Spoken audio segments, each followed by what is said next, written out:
Envié las invitaciones de mi boda primero. 2 semanas después, mi hermana anunció su fiesta de compromiso el mismo día, con una invitación más que mi boda. Mientras cortaba el pastel, mi madre envió un mensaje: llámame. Urgente. Miré el mensaje. Y sonreí. 87 invitaciones. Ese fue el número que envié. Tarjetas color crema escritas a mano con tinta marrón que Marcos eligió porque dijo que el negro parecía una factura y el azul, un cumpleaños. 87 invitaciones para mi lado de la familia, tías, tíos, primos, mis padres, mi hermana. Las envié un martes de abril, 6 semanas antes de la boda, porque mi abuela siempre decía: las invitaciones en papel tienen peso y las tempranas, respeto. 2 semanas después, mi hermana Valentina publicó en Instagram: fiesta de compromiso, misma fecha que mi boda, el mismo sábado de mayo, de tarde a noche, 88 invitaciones, una más que la mía. Hice las cuentas en el estacionamiento de la oficina de correos, sentada en mi coche con el motor apagado. 88. Podría haber enviado 70 o 100 o cualquier número que no fuera 87 más 1. Pero Valentina siempre ha necesitado ser un poco más grande en cualquier lugar, y nunca ha sido sutil con las medidas. La familia de Marcos confirmó 6. Sus padres, su hermano Mateo, la novia de Mateo, Eva, y 2 asientos reservados para una tía y un tío que terminaron enviando un regalo. Mi lado, 0. Ni una tarjeta de confirmación de asistencia regresó, ni una llamada telefónica. El buzón estuvo vacío durante semanas, y cada día lo revisaba, la misma vacuidad me devolvía la mirada. Un tipo específico de nada más ruidosa que cualquier respuesta. El día de mi boda, 11 personas se sentaron en un lugar preparado para 94.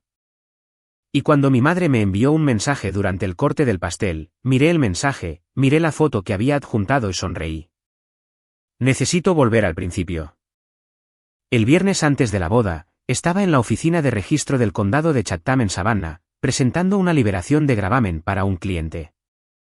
Trabajo como asistente legal en Maitland & Cole, una firma de litigios de tamaño mediano en Bay Street que se ocupa principalmente de herencias, fideicomisos y disputas de propiedad. El trabajo me sienta bien. Siempre he sido la persona que lee la letra pequeña, que verifica las fechas de notarización, que verifica las firmas de los testigos. Otras personas encuentran esto tedioso. Yo lo encuentro relajante, de la misma manera que algunas personas encuentran relajante la jardinería o correr. El trabajo constante de colocar las cosas en su orden correcto. La oficina del registrador cierra a las 5, y a las 4:15, los empleados ya estaban organizando papeles en pilas ordenadas, mirando la puerta. Dejé el expediente en la bandeja correcta y me di la vuelta para irme, pero mi mano se detuvo al final del pasillo. 3 filas más abajo, el segundo archivador desde el suelo. Ese era el cajón. 8 meses antes, lo había abierto mientras buscaba registros de propiedad para una disputa de límites, y dentro había encontrado un documento que reorganizó la arquitectura de mi familia sin que nadie lo supiera. Seguí caminando. Mañana era mi boda. El documento podía esperar. Ya había estado esperando durante 6 años. Afuera, Savannah ofrecía su espectáculo de la tarde. Los robles cubiertos de musgo español, la luz volviéndose espesa y dorada sobre los edificios de ladrillo en la calle Broughton. El aire tan húmedo que se pegaba a mi piel como una palma cálida. Conduje a casa por calles que he recorrido 1000 veces, pasando por las plazas con sus monumentos y sus bancos y sus turistas posando frente a la fuente en Forsyth Park. Y la ciudad se veía igual que siempre, excepto que todo lo relacionado con mañana era desconocido. Y el por qué, el no saber, se había instalado en los espacios entre mis costillas como agua llenando un vaso. Esa noche, Marcos y yo nos sentamos a la mesa de la cocina en nuestro apartamento, revisando los detalles finales. El servicio de catering había confirmado para 94. La florista llegaría al mediodía. El cuarteto de cuerda tenía la lista de reproducción. La fotógrafa, una joven llamada Catalina, a quien Marcos había encontrado a través de un colega, nos encontraría en el lugar a la 1:30. Todo estaba organizado, etiquetado, programado. Soy buena en eso. Siempre he sido buena en eso. Mi escritorio en el trabajo tiene una etiquetadora y un sistema de archivo con pestañas codificadas por colores. Y Marcos una vez bromeó diciendo que yo organizaría el apocalipsis en una hoja de cálculo y aún así cumpliría el plazo. Miró el plano de asientos, luego a mí. 6 confirmados de mi lado, dijo. ¿Tu lado? Ese es probablemente el número final. Dejó el plano. Él tiene una forma de quedarse muy quieto cuando está enojado y no quiere demostrarlo. Sus hombros se cuadran y sus manos se apoyan planas en cualquier superficie cercana como si estuviera apuntalando una pared. Marcos es ingeniero civil para el condado, un hombre que construye muros de contención y sistemas de drenaje y conoce la capacidad de carga de cada viga en cada estructura que toca. Cuando está enojado, su cuerpo también se convierte en una estructura. Peso distribuido, articulaciones bloqueadas, nada se mueve que no necesite moverse. ¿Quieres llamar a tu mamá?, preguntó. No, Elena. No quiero escucharla explicar por qué no puede venir. Ya conozco el guión. Valentina la necesita más. El evento de Valentina se planeó primero. Me detuve. Dirá que se planeó primero aunque no fue así. Y tendré que elegir entre corregirla y mantener la paz. Y estoy cansada de esa elección. Él se quedó en silencio por un momento. Luego arrastró su silla alrededor de la mesa hasta que estuvo a mi lado, no frente a mí. Si nadie viene, dijo, aún así me casaré contigo frente a todas esas sillas vacías, y lo diré con cada palabra más fuerte que el silencio. Apoyé mi frente en su hombro. Olía a serrín y a jabón a Iris Spring porque había pasado la tarde lijando los pisos de la casa que estábamos comprando, una casa para reformar en Arsley Park en la que ya había empezado a trabajar, aunque aún no habíamos cerrado. Marcos construye cosas. Es lo que hace en lugar de dar discursos. Cuando me propuso matrimonio, no se arrodilló en un restaurante. Construyó un banco en nuestro patio trasero con roble recuperado y escondió la caja del anillo en la unión donde el asiento se encuentra con el apoyabrazos, y me pidió que me sentara con él, y encontré la caja cuando me recosté. Y él dijo, pensé que el banco duraría más que cualquier discurso que pudiera dar. Le hablé del vestido.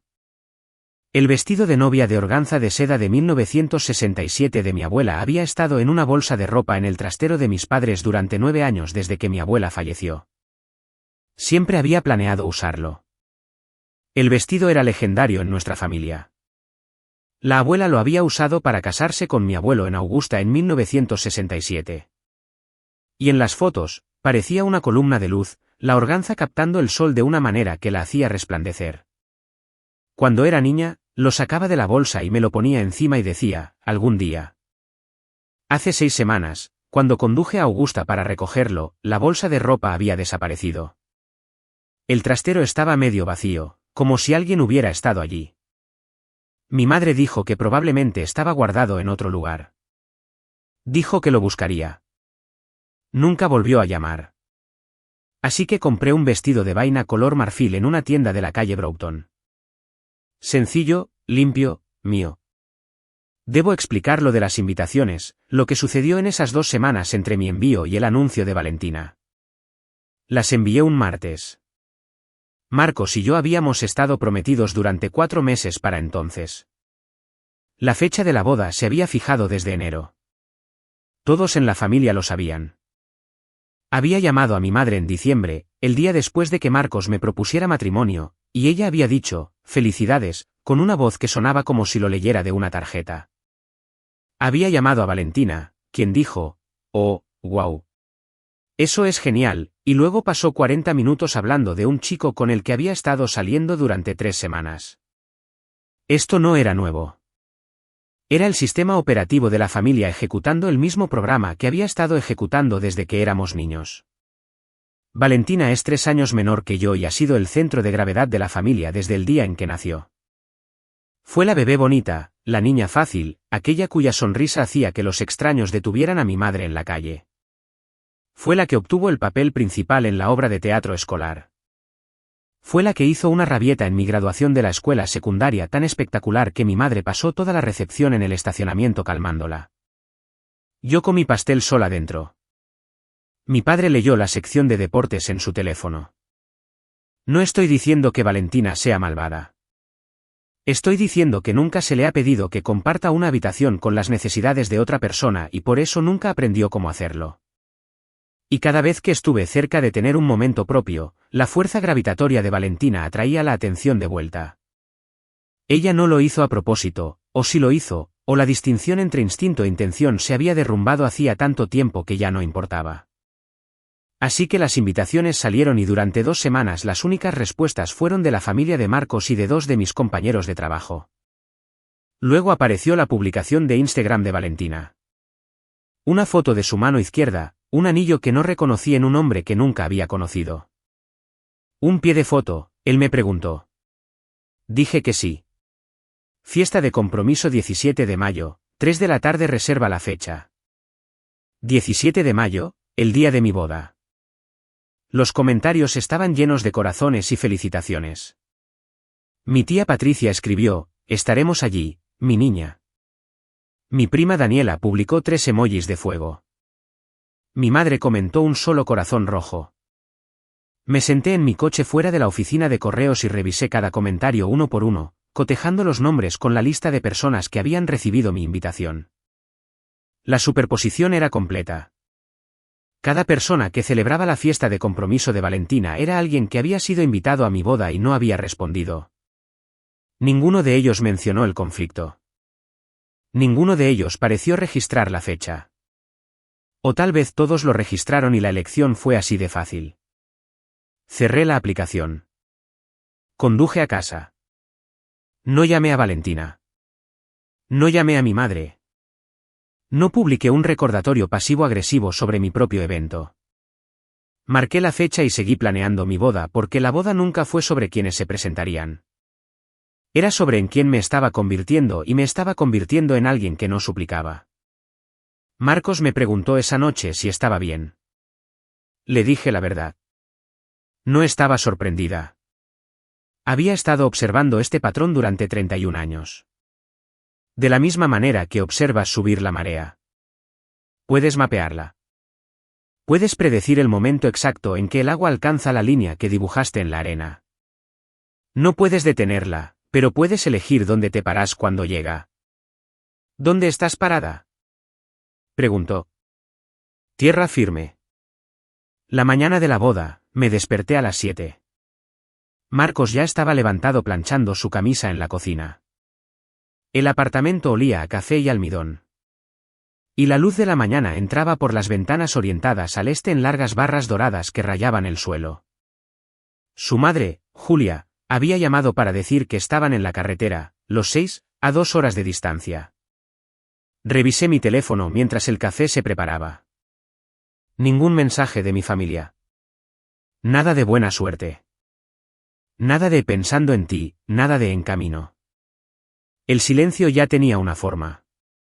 Era un rectángulo limpio, las dimensiones exactas de la pantalla de un teléfono sin nada en ella. Me vestí sola.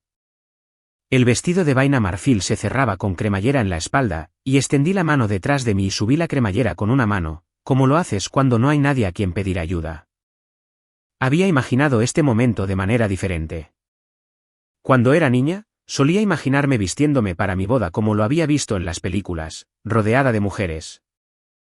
Mi madre detrás de mí ajustando el velo, mi hermana sosteniendo el ramo, todas llorando, el tipo de lágrimas que significan que eres tan amada que se les escapan de los ojos a las personas. En cambio, el baño estaba en silencio y el único sonido era el de la cremallera subiendo por mi espalda y el zumbido del aire acondicionado en la ventana. Me maquillé yo sola frente al espejo del baño. Máscara, un poco de rubor, un color de labios que Marcos una vez dijo que me hacía parecer que había comido fresas. Mis manos estaban firmes, excepto una vez en la segunda capa de rímel cuando mis dedos temblaron y tuve que apartar el aplicador de mis pestañas y esperar. El temblor fue breve. Venía de algún lugar debajo de mis costillas, del lugar donde el cuerpo almacena lo que la mente ya ha procesado y archivado.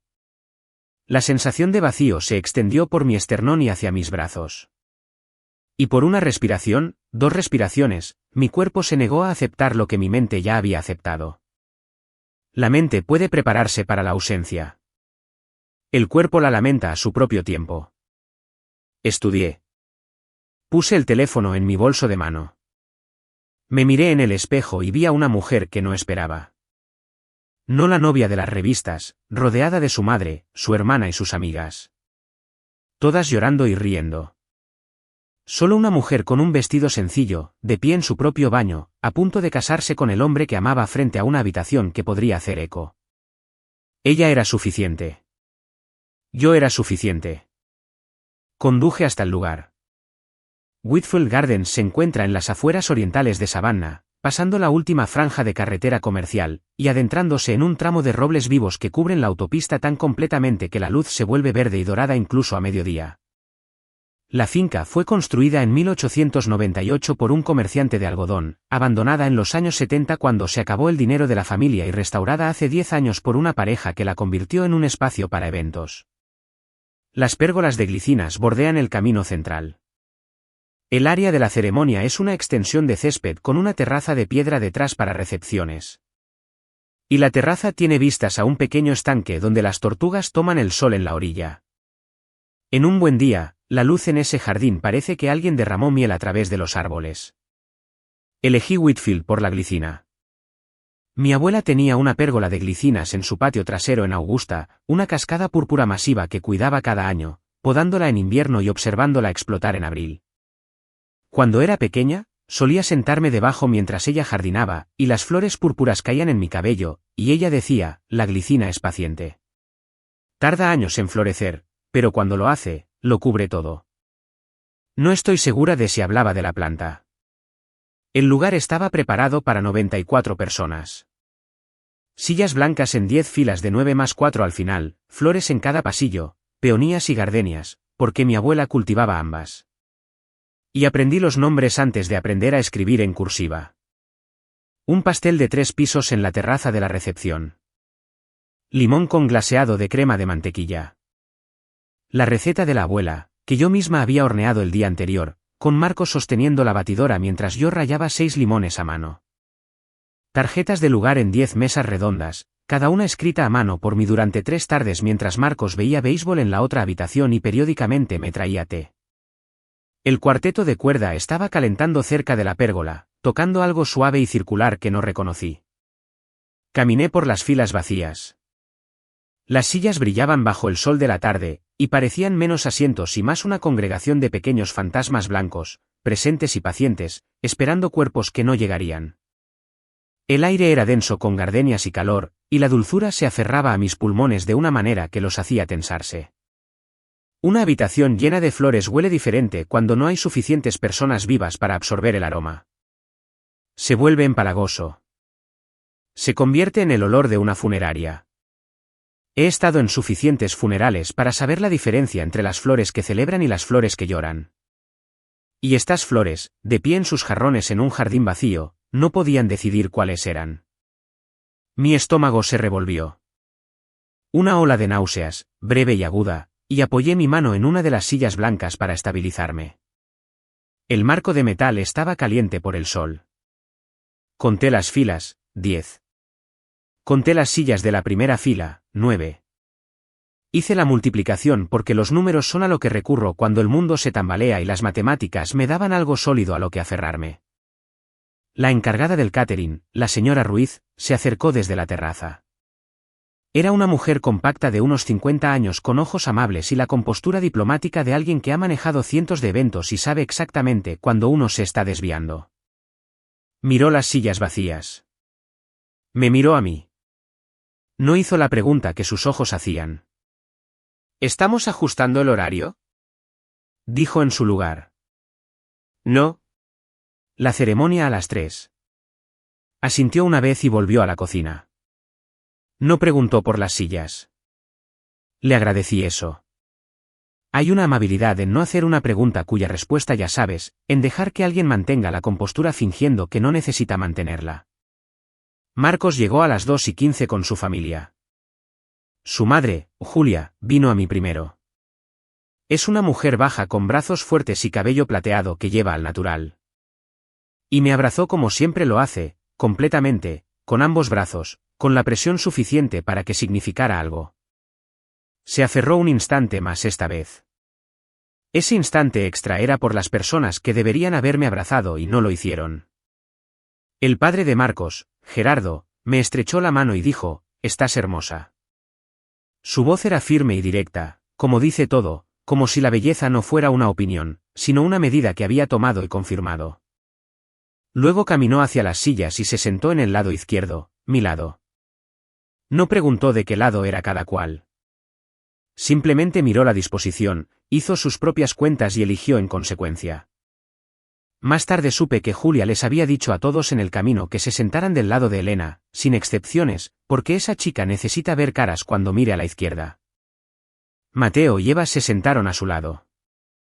Luego llegó Luisa de mi oficina con David, un asociado senior que había trabajado conmigo en los casos de litigio de herencias durante 3 años. Luisa es el tipo de compañera de trabajo que recuerda tu cumpleaños y te trae un café con leche cuando tu caso se tuerce, y llevaba un pequeño regalo envuelto que tintineó cuando lo puso sobre la mesa. David llevaba una corbata que no combinaba con su camisa, lo que significaba que se había vestido a toda prisa, lo que significaba que había venido porque quería, no porque lo hubiera planeado. Esas son las llegadas que más importan. 11 personas, 94 cubiertos, 83 sillas vacías captando el sol. Me quedé al fondo del pasillo y miré por las filas.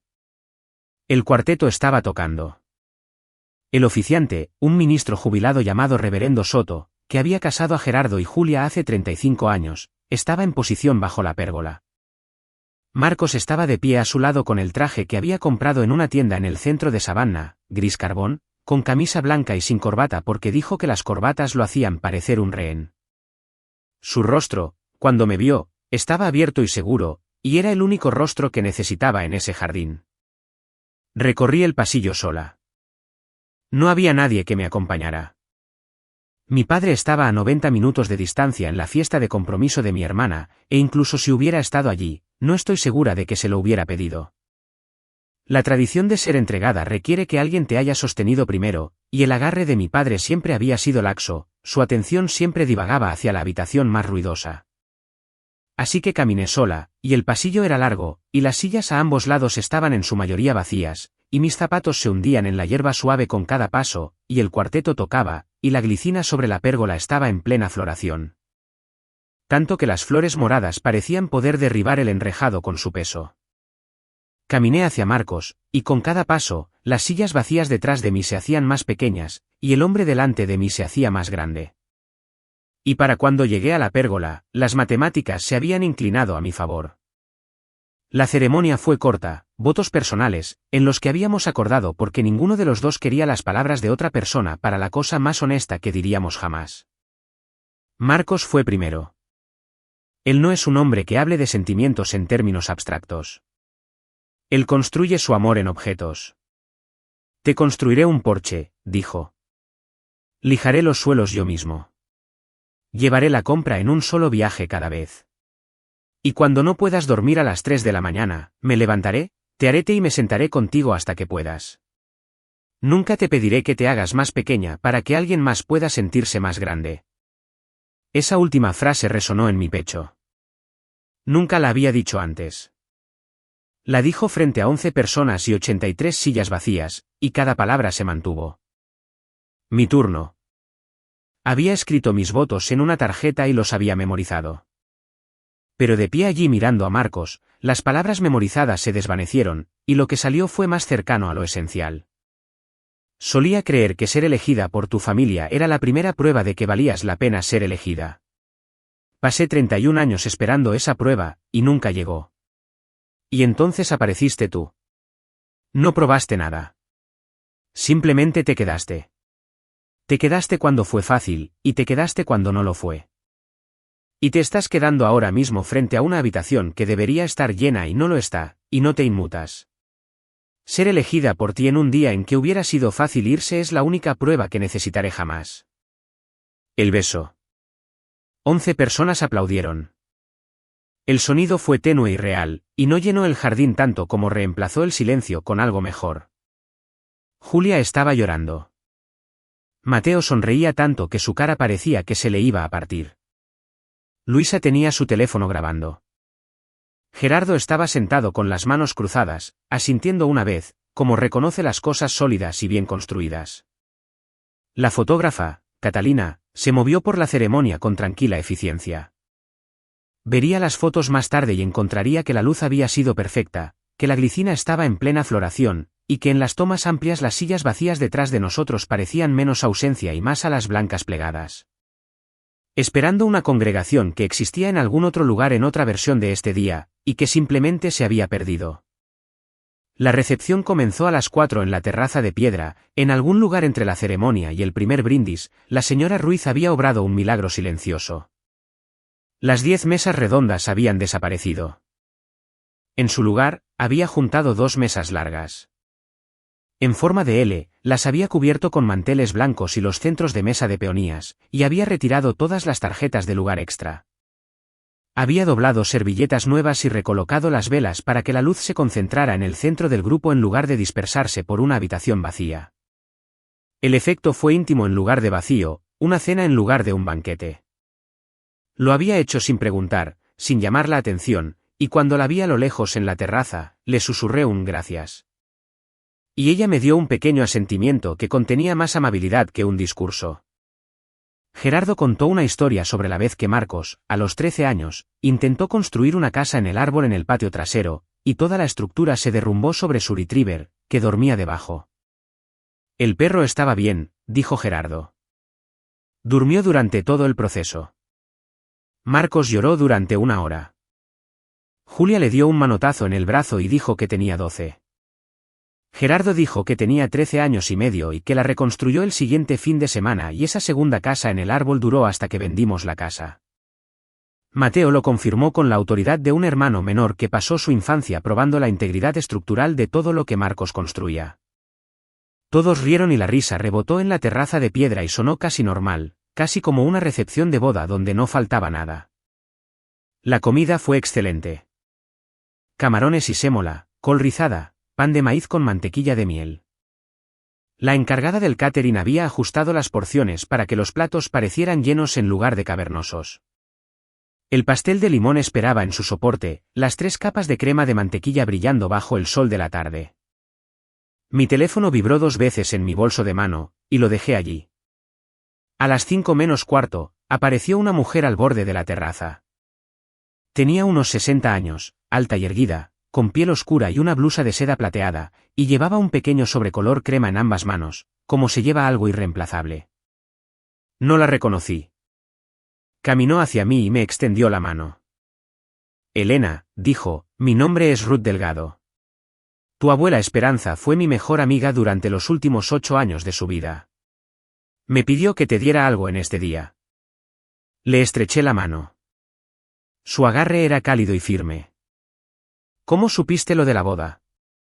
Esperanza me dio la fecha. Murió hace 3 años. Ruth sonrió y era el tipo de sonrisa que guarda un secreto que ha estado guardando pacientemente. Ella me dijo que te casarías un sábado de mayo en un jardín en Savannah. Fue muy específica. Dijo que elegirías un lugar con glicinas porque siempre amaste su pérgola en Augusta. He estado revisando los listados de bodas de Savannah cada primavera desde que ella falleció. No supe qué decir. La idea de mi abuela, muerta hace 3 años, aún organizando cosas desde el otro lado de lo que viniera después, era tan propia de su carácter que me dolía la garganta. Llevé a Ruth a una silla en nuestra mesa, y Marcos le sirvió un vaso de agua, y ella se sentó como si la hubieran esperado todo el tiempo. Después de unos minutos, Ruth preguntó si podíamos hablar en privado. Caminamos hasta un banco de piedra al borde del jardín donde el césped se encontraba con una hilera de crepes de mirto en plena floración rosa. El ruido de la terraza se suavizó detrás de nosotros. Una tortuga se deslizó de la orilla del estanque y desapareció en el agua sin hacer ruido. Ruth colocó el sobre en el banco entre nosotras. Tu abuela escribió esto 2 meses antes de morir.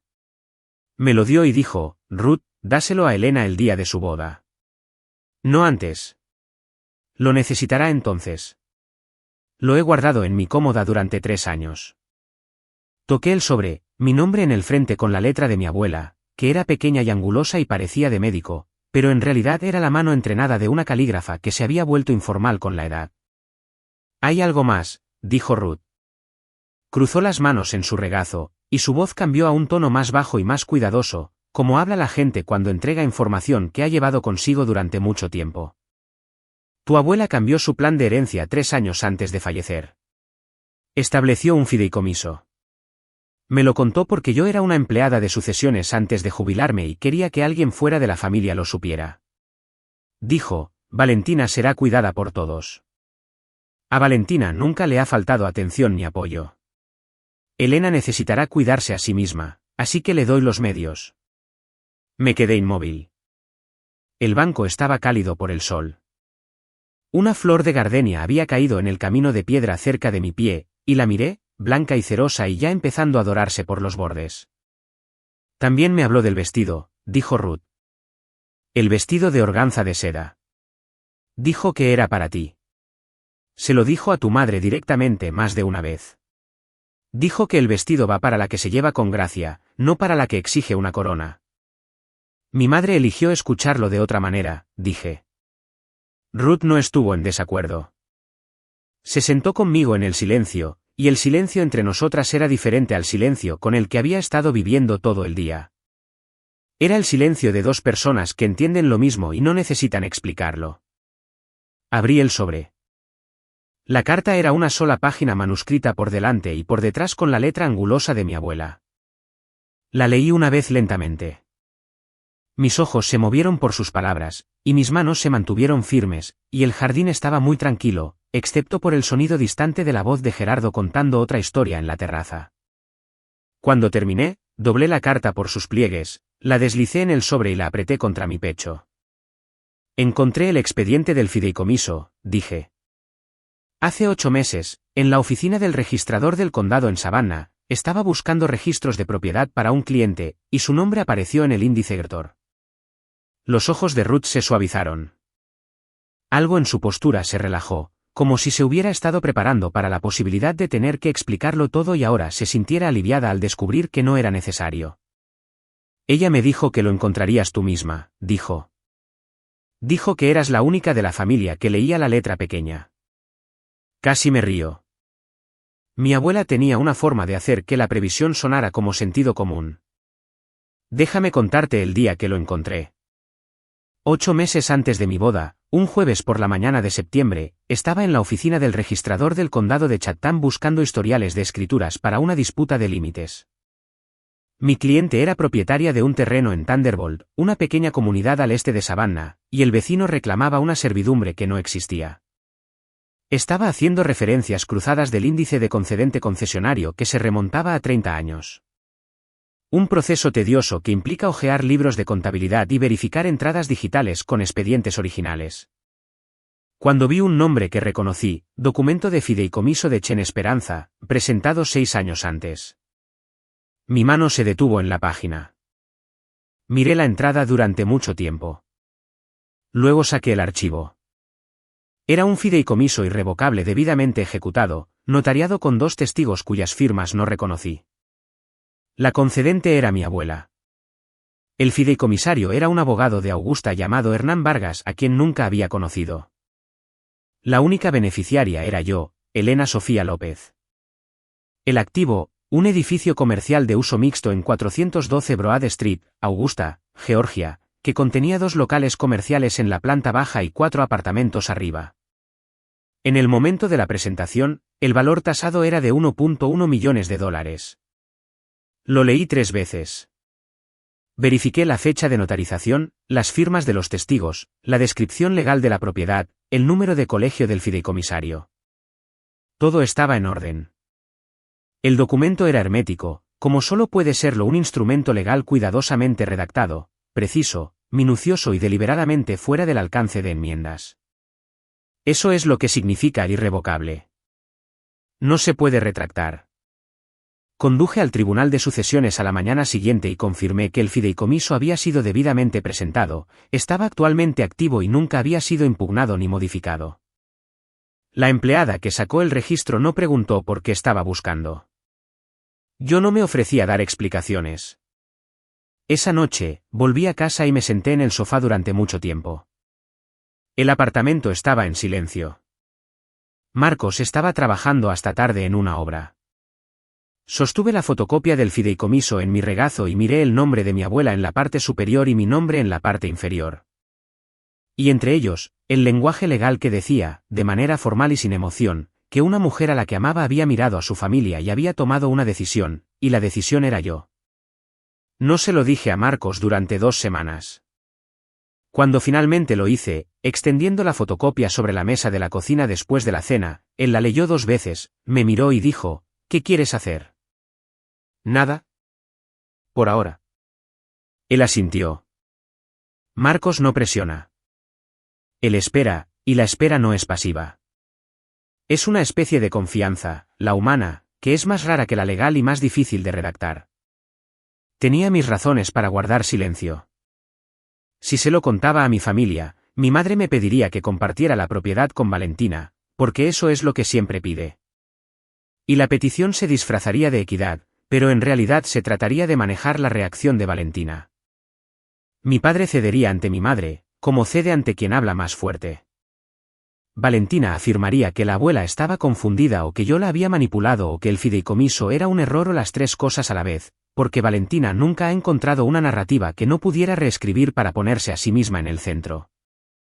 Alguien contrataría a un abogado para impugnar el fideicomiso y perderían porque yo tenía 25 años cuando se presentó, vivía en Savannah, a 200 millas del abogado de mi abuela. Yo no lo había pedido. No lo había sabido. La ley era clara y dejé que la ley fuera suficiente. Marcos había guardado mi asiento y colocado un vaso de agua fresca junto a mi plato. Ruth estaba sentada al lado de Julia y estaban enfrascadas en una conversación sobre los proyectos de restauración histórica de Savannah, que era el área de pasión de Ruth y el área de curiosidad educada de Julia. Las dos parecían ser amigas desde hacía años, inclinadas la una hacia la otra con la postura relajada de las mujeres que se han quedado sin charla trivial y han llegado al lugar donde vive la conversación real. Me senté. Cogí mi teléfono. 3 llamadas perdidas de mi madre. Un mensaje de texto. Llámame. ¿Urgente? Debajo del texto, una foto. La abrí. Valentina estaba de pie frente a un arco de flores. Sus brazos extendidos. Su sonrisa, la que usa para las cámaras, la que muestra todos los dientes y arruga los ojos en ángulos que ha practicado frente a los espejos desde los 15 años. Detrás de ella, pude contar al menos 40 personas. Vi a mi tía Patricia con un vestido verde. A mi tío Ramón con el brazo alrededor de su esposa. A mis primas Daniela y Carlos de pie cerca de la barra. A mi padre, en la parte de atrás, medio girado, con una copa en la mano, mirando su teléfono. Y en la segunda fila, un grupo de caras que reconocí de la infancia, vecinos de la antigua calle, mujeres del club de lectura de mi madre, una pareja de la iglesia que conocía a nuestra familia desde hacía 20 años. Todos ellos en la fiesta de compromiso de Valentina, cada uno de ellos que no vino a mi boda. Valentina llevaba el vestido de mi abuela. El vestido de organza de seda de 1967, el que desapareció del trastero. El que mi madre dijo que probablemente estaba guardado en algún otro lugar. Estaba en Valentina. El escote era el correcto. El vuelo de la falda era el correcto. La forma en que la tela captaba la luz en la foto era la correcta, pero el ajuste era incorrecto. Valentina es 3 pulgadas más alta que yo y más estrecha de caderas, y pude ver donde la tela estaba ajustada en la cintura, sujeta con alfileres que captaron el flash de la cámara de alguien. El dobladillo caía 1 pulgada demasiado corto, flotando por encima de sus tobillos donde debería haber rozado el suelo. El vestido había sido hecho para mi abuela, que tenía mi estatura, mi complexión. Fue hecho para una mujer con mi forma. Miré fijamente la foto. Marcos se inclinó sobre mi hombro y yo incliné la pantalla para que pudiera ver. Su mandíbula se tensó. Ese músculo en el lado de su cara que se mueve cuando está conteniendo algo, el que puedo leer de la misma manera que leo expedientes legales, con precisión y completa comprensión.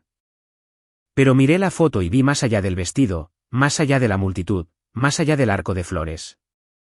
Vi los ojos de Valentina. Incluso en la foto, incluso a media sonrisa, sus ojos estaban escaneando la habitación, comprobando, contando, asegurándose de que todos la estuvieran mirando, asegurándose de que ella fuera el centro, como siempre ha necesitado ser el centro. No por crueldad calculada, sino por un hambre tan profunda que no tiene fondo. Valentina no roba la atención porque sea malvada. La roba porque está vacía y la atención es lo único que la llena y se drena tan rápido como ella puede verterla. Y por eso tiene que seguir llenando, seguir actuando, seguir siendo lo más brillante de la habitación y es agotador de ver y debe ser insoportable de vivir. Miré mi propio vestido, el vestido de vaina marfil de la tienda de la calle Broughton. Me quedaba bien. Era mío. Nadie tuvo que ajustarlo con alfileres. Nadie tuvo que robarlo. Yo lo elegí, lo compré, me lo subí la cremallera yo misma, y se ajustaba a mi cuerpo como si perteneciera allí. Sonreí.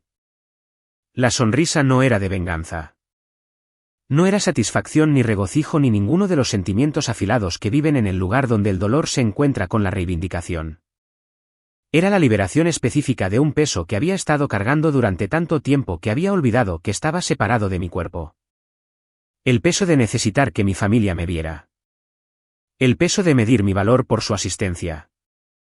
Lo dejé en ese momento, bajo la luz dorada de una tarde de sabana, en una mesa con 11 personas que vinieron, y lo dejé ir. Marcos dijo, ¿estás bien? Voy a llamarla.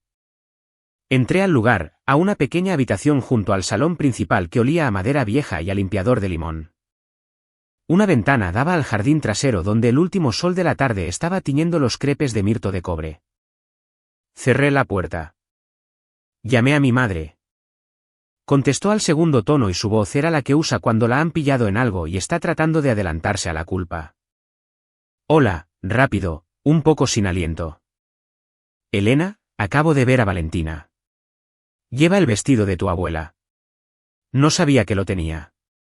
Debe haberlo sacado del trastero. Lo siento mucho. No tenía idea de que haría esto. Lo sé.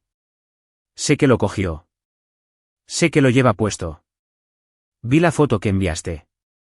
Una pausa. El sonido de una fiesta de fondo. Risas amortiguadas. El bajo de una canción que no pude identificar. Entonces debería haber estado allí hoy, Elena. Debería haber venido a tu boda. Sí, deberías haberlo hecho. El silencio entre nosotras era del tipo que tiene muebles. Pesado y abarrotado de años de conversaciones que transcurrieron de la misma manera. Ella pidiéndome que la entendiera, yo entendiendo el patrón, repitiéndose hasta que el patrón se convirtió en la relación y la relación se convirtió en un patrón y no había forma de saber dónde terminaba uno y empezaba el otro. Todos vinieron aquí, dijo, y su voz era más pequeña. Ahora la voz de una mujer que se escuchaba a sí misma y no le gustaba el sonido. Toda la familia. La fiesta de Valentina. Pensé que lo entenderías. Siempre has sido la fuerte, Elena. No me necesitas como ella. Si lo entiendo, mamá. Ese es el problema. Entiendo exactamente por qué elegiste su fiesta. Siempre lo he entendido. Lo entendí cuando hizo una rabieta en mi graduación de la escuela secundaria y pasaste la recepción calmándola en el estacionamiento. Lo entendí cuando anunció su viaje a Europa la misma semana que pasé el examen de asistente legal y la cena familiar se convirtió en su itinerario. Lo entendí cuando te llamó 17 veces durante mi día de mudanza a la universidad porque te extrañaba y volviste a casa antes de que mis cajas estuvieran desempacadas. He pasado toda mi vida entendiendo y he terminado. Elena, por favor. El vestido es un vestido, mamá. Valentina puede quedárselo. No le queda bien y ella se dará cuenta eventualmente. ¿Qué quieres decir? Quiero decir, la abuela me dio algo más importante que un vestido, y lo encontré por mi cuenta, como ella siempre dijo que lo haría. No entiendo. ¿De qué estás hablando? Lo averiguarás. Por los canales adecuados, cómo funcionan las cosas legales. Oí a mi madre respirar al otro lado, y pude trazar la forma exacta de su confusión, la forma en que se mezclaba con la culpa y el débil impulso reflejo de defender a Valentina. Incluso ahora, podría haberle explicado todo en ese momento. Podría haberle contado sobre el fideicomiso, el edificio, el expediente de $1.4 millones en el Tribunal de Sucesiones. Podría haber detonado esa información por teléfono y escuchado el silencio después, el silencio específico de una mujer que descubre que la hija que pasó por alto fue la elegida. Decidí no hacerlo. El fideicomiso saldría a la luz por sí mismo a través del abogado de sucesiones, a través del proceso legal que mi abuela había puesto en marcha 6 años antes con la tranquila precisión de una mujer que amaba a sus 2 nietas y confiaba solo en una. Tengo que irme, dije. Estamos cortando el pastel. Elena, espera. Adiós, mamá. Colgué. Me quedé en esa pequeña habitación durante 1 minuto, respirando. El olor a limpiador de limón era penetrante y limpio. Apoyé las manos planas en la vieja mesa de madera y sentí la veta bajo mis palmas, y estuve completamente en mi cuerpo por primera vez en todo el día. El dolor seguía ahí. Se asentaba en mi pecho como una piedra, pesada, lisa y permanente. Pero a su lado, ocupando el mismo espacio sin agobiar, había algo más. El conocimiento limpio y sólido de que me había mantenido en mi propia autoridad y había dicho la verdad sin crueldad, sin suplicar, sin actuar. Había dicho lo que era real, y lo dejé ser suficiente. Cuando volví a la terraza, Marcos me esperaba con el cuchillo del pastel. El pastel de limón estaba en sus 3 pisos, la crema de mantequilla lisa y brillante, unas ramitas de lavanda fresca entre las capas. La receta de la abuela. La había encontrado en su caja de recetas cuando tenía 8 años, escrita en una tarjeta amarillenta con su letra angulosa, pastel de limón para quien se queda. El título nunca había tenido sentido antes. De pie allí con el pastel en los dedos y mi marido a mi lado, lo tuvo. Marcos y yo tomamos el cuchillo juntos y cortamos la primera rebanada. 11 personas vitorearon. El sonido rebotó en la terraza de piedra y se dispersó por el jardín donde la glicina lo atrapó y lo retuvo en las hojas. Comí mi rebanada lentamente. El pastel era ácido y dulce y denso, de la manera que solo la mantequilla real, los limones frescos y la paciencia pueden hacerlo. Sabía a la cocina de la abuela los sábados por la mañana cuando tenía 8, 9 o 10 años. Y ella estaba en el mostrador en Augusta y me enseñó a cremar mantequilla y azúcar a mano, mi pequeño brazo me dolía por la cuchara de madera, la mezcla, lentamente volviéndose pálida y esponjosa bajo la presión. Valentina lo intentaba 1 minuto, se quejaba de que le dolía el brazo y se iba a ver la televisión. Yo me quedaba trabajando la cuchara en círculos lentos y la abuela se apoyaba en el mostrador con su café y me miraba y decía, eres la única que se queda el tiempo suficiente para aprender. La luz se volvió dorada. Tarde en la tarde en Savannah, cuando el musgo español atrapa el sol bajo, y toda la ciudad parece haber sido bañada en ámbar. Catalina rodeaba la mesa, tomando fotos espontáneas, su cámara chasqueando suavemente. Captó una mía riendo con crema de mantequilla en el pulgar, y se convertiría en mi foto favorita de la boda. No por cómo me veía, sino por la expresión en el rostro de Marcos detrás de mí, orgullo y amor, y una furia contenida. Por las personas que habían dejado esas sillas vacías, todo ello, contenido en la tensión de su mandíbula y la suavidad de sus ojos, que son 2 emociones diferentes en 2 partes diferentes de su rostro, y ambas eran para mí. La noche terminó lentamente, como lo hacen las buenas noches cuando no hay a dónde ir y nadie para actuar. Gerardo y Julia se despidieron alrededor de las 8. Julia me abrazó de nuevo, larga y plenamente, y esta vez dijo, ahora eres de la familia, y nosotros no saltamos a la familia. Fue el tipo de frase que suena simple hasta que la escuchas el día en que tu propia familia te ignoró, y entonces algo se rompe que necesitaba romperse. Gerardo me entregó un pequeño sobre. Dentro había un cheque. Hemos estado ahorrando esto para su boda, dijo. Me alegra que finalmente podamos usarlo. Mateo abrazó a su hermano y le susurró algo al oído que hizo que Marcos riera de verdad. De esa manera que le sacude los hombros y le cambia la forma de la cara. Eva me apretó la mano y dijo que me enviaría el vídeo que tomó de los votos. Luisa dijo, para que conste, esta fue la boda más hermosa a la que he asistido, y he ido a 30. David estrechó la mano de Marcos y dijo, lo hiciste bien, hombre. Lo cual fue suficiente. Ruth fue la última en irse. Se detuvo junto a su coche en el estacionamiento, los robles formaban un dosel oscuro sobre nosotros y las primeras estrellas aparecían en los huecos entre las hojas. Me tomó ambas manos. Esperanza habría estado en la primera fila, dijo. Habría estado tan orgullosa que no habría podido quedarse quieta. Habría aplaudido más fuerte. Habría traído una cazuela y 3 postres y le habría dicho a la encargada del catering cómo hacer su trabajo. Me reí y la risa se volvió húmeda en los bordes y Ruth me apretó las manos con más fuerza. Lee la carta cuando estés lista, dijo. Quería decir cada palabra. Ya lo sé.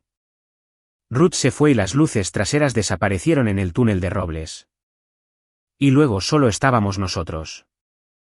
Elena y Marcos, casados, de pie en un estacionamiento vacío en Savannah, Georgia, con un maletero lleno de pastel de limón sobrante. Y la última luz se escurría del cielo. Condujimos a casa. El coche estaba en silencio. No del tipo malo. Del tipo en que 2 personas han pasado por algo juntas y el silencio es una habitación compartida en la que ambos pueden sentarse. Marcos se acercó y me tomó la mano en la palanca de cambios y yo le devolví el agarre y la carretera se desplegó a través de los árboles oscuros y los faros abrieron un camino a través de las sombras del musgo español. En el coche, abrí la carta de la abuela. Marcos conducía y yo la leí a la luz de la pantalla de mi teléfono. La mayor parte era entre ella y yo. Palabras privadas, de esas que pierden su poder al ser contadas, que existen solo en el espacio entre la persona que las escribió y la persona para quien fueron escritas. Pero cerca del final, escribió, nunca fuiste la callada, Elena. Fuiste la que escuchó. Hay una diferencia, y lo es todo. Doblé la carta y la sostuve en mi regazo el resto del camino. 4 meses después, estaba sentada a la mesa de la cocina en nuestra nueva casa. La casa para reformar de Arsley Park era nuestra, hipoteca firmada, llaves en mano, cada habitación un proyecto y una promesa. Marcos había lijado los suelos del salón él mismo, como dijo que haría en sus votos, y toda la casa olía a poliuretano y serrín, y al calor específico de un hogar que está siendo construido por las personas que viven en él. Él estaba en el patio trasero trabajando en el marco del porche, el sonido de su taladro puntuando la tarde en ráfagas regulares y con propósito. Sobre la mesa frente a mí, una carta del abogado de sucesiones que llevaba los asuntos de mi abuela. La herencia se había finalizado. El fideicomiso irrevocable había sido ejecutado. El edificio comercial de uso mixto en 412 Broad Street, Augusta, Georgia, ahora tasado en $1.4 millones, estaba oficial y únicamente a mi nombre. Dejé la carta, me serví un vaso de agua y lo bebí. Y entonces sonó el teléfono. ¿Valentina? No había oído su voz desde antes de la boda. 4 meses de silencio que no rompí ni lloré. Contesté, el abogado dice que el edificio es tuyo. Sin hola, sin preámbulo. Su voz era la que siempre había conocido mejor. La voz aguda y presionada de Valentina a la que se le niega algo que estaba segura de que era suyo. Es la voz de una mujer cuya identidad está construida completamente a partir de la validación externa y que experimenta cualquier distribución de recursos que no la favorezca como un ataque personal. Eso no puede ser correcto. La abuela nunca te dejaría el edificio. Ella me amaba. Siempre dijo que me cuidaría. Sí te amaba. Mamá, papá, las tías, los tíos, toda la familia. Siempre te han cuidado, Valentina. Te cuidaron el día de mi boda. La abuela me dejó el edificio porque sabía que nadie más iba a cuidarme a mí. Tú robaste esto.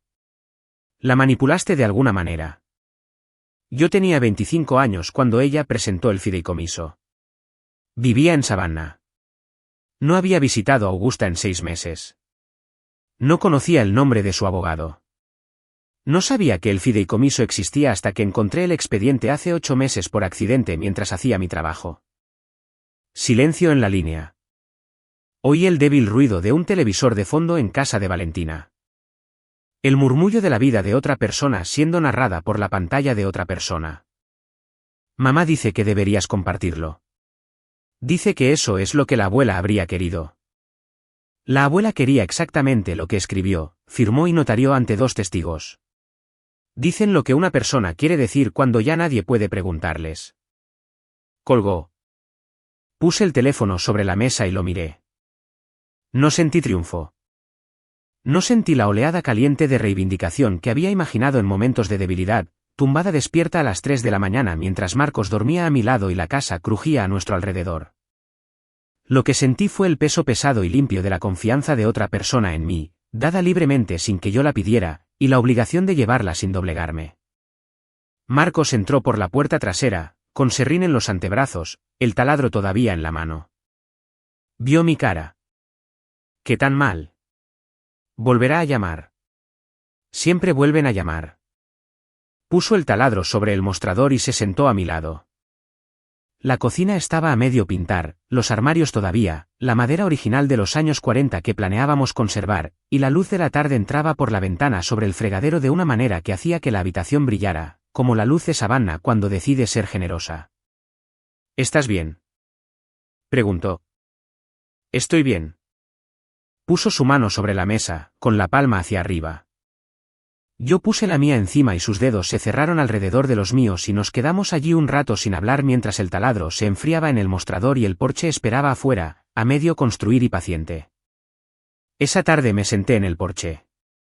Marcos había construido el armazón y había puesto 2 tablones, lo suficiente para que 2 personas se sentaran si no les importaban los huecos entre las tablas y la ausencia de una barandilla. Me senté con una taza de té y las piernas estiradas sobre el borde. Y la tarde de Savannah se posó a mi alrededor como agua tibia, densa con jazmín del jardín del vecino y el sonido de los grillos afinando para el turno de noche. Solía medir el amor por la asistencia, quién se presentaba, quién llamaba, quién enviaba la tarjeta, quién se sentaba en la silla. Construí un registro en mi cabeza y lo revisaba cada día festivo, cada cumpleaños, cada crisis, marcando quién estaba presente y quién ausente. Y las cuentas nunca cuadraban. Los créditos siempre eran cortos, los débitos siempre crecían. Llevé ese registro durante años, añadiendo entradas, haciendo referencias cruzadas, convencida de que si tan solo pudiera hacer bien los números, podría probar algo esencial sobre mi valor.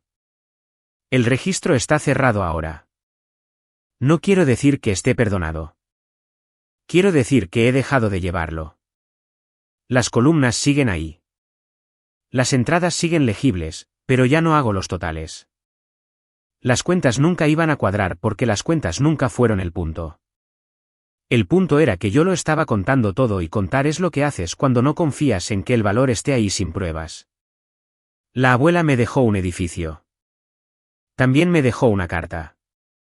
También me dejó una receta de pastel de limón titulada ¿Para quién se queda? Estas cosas no son iguales en valor de mercado, pero son iguales en lo que dicen, que es, te vi. Te vi cuando te quedaste en la cocina mientras tu hermana veía la televisión.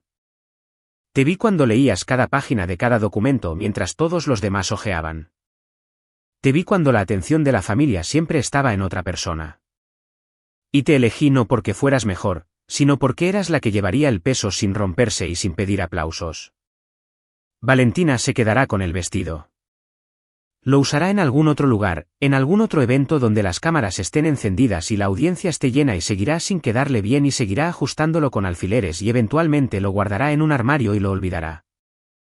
El vestido fue hecho para una mujer de 1,68 metros con caderas anchas y manos firmes. Y Valentina no es ninguna de esas cosas y eso no es culpa suya. Fue hecha para otra ropa. Espero que la encuentre. Mi madre volverá a llamar. Me pedirá que comparta el edificio.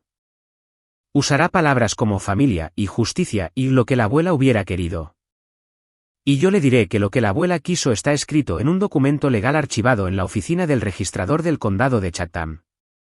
Y si quiere leerlo, puede conducir hasta Savannah. No gritaré. No me explicaré por 100ª vez. Diré lo que es verdad y dejaré que ella lo asimile. Si no puede asimilarlo, esa es su silla, no la mía. No los cortaré. No haré una declaración pública de distanciamiento ni publicaré un largo comunicado en redes sociales ni enviaré una carta detallando sus fallos. Ese tipo de actuación pertenece a otro miembro de la familia. Lo que haré es dejar de llegar a su mesa con las manos abiertas pidiendo ser llenada. Vendré con las manos ya llenas o no vendré en absoluto y la diferencia hablará por sí misma. 11 personas. Ese fue el número en mi boda. Marcos, sus padres, su hermano Mateo, Eva, Ruth, Luisa, David, Catalina, detrás de su cámara, el oficiante y yo. Llevo ese número como una pequeña piedra brillante en mi bolsillo, lisa de haberla girado una y otra vez entre mis dedos. Algunas personas lo llamarían pequeño. Algunas personas lo llamarían triste. Yo lo llamo la verdad. 11 personas vinieron porque quisieron, no porque tuvieran que hacerlo, no porque la culpa o la obligación o el miedo a ser criticados los arrastraran a una silla. Vinieron porque querían verme casarme con el hombre que amo. Y aplaudieron cuando nos besamos, y el sonido fue tenue y real, y fue más que suficiente. Marcos salió y se sentó a mi lado en los 2 tablones. No preguntó qué estaba pensando. Trajo su propia taza de té y la puso en el marco del porche y se recostó, y el porche a medio construir crujió bajo nuestro peso combinado. Se sostuvo,